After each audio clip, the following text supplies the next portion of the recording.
حکومت نے electronic voting machines کے حوالے سے ایک قانون جو ہے جس کی بھرپور مخالفت اپوزیشن کی جماعتیں کر رہی تھی اس کو بلڈوز کر کے پاس کروا لیا۔ اس میں جو دو ایلیمنٹس ہیں، ایک تو جو مشینیں ہیں ای وی ایمز، اس کے حوالے سے اس کے اوپر کئی سو ارب خرچ ہوں گے، اور یہ بہت ہی ممالک میں جہاں یہ استعمال ہو رہی تھی مغربی ممالک سمیت، اس میں اس کا استعمال بند کیا جا چکا ہے کہ یہ ریلائبل نہیں ہے، اس سے الیکشن میں گڑبڑ اور ریگنگ کا خدشہ ہے، تو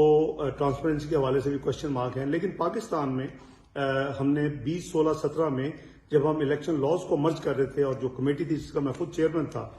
تو اس میں بھی تمام پولیٹیکل جماعتیں جتنا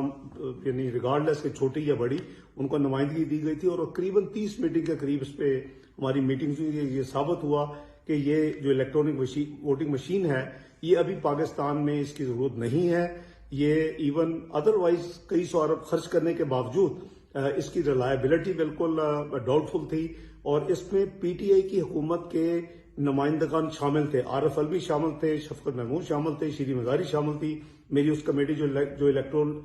ریفارمز کے حوالے سے تھی پارلیمان کی کمیٹی۔ تو میں سمجھتا ہوں کہ کل حکومت نے جو بلڈوز کیا ہے اس کے ساتھ ایک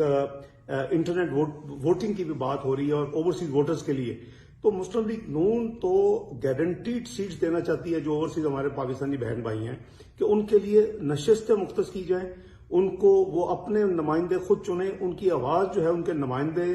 پارلیمان میں وہ اپنا ان کی نمائندگی کریں اور ان کی آواز اٹھائیں۔ یہ جو ابھی حکومت نے جو بل پاس کروایا ہے کل زبردستی،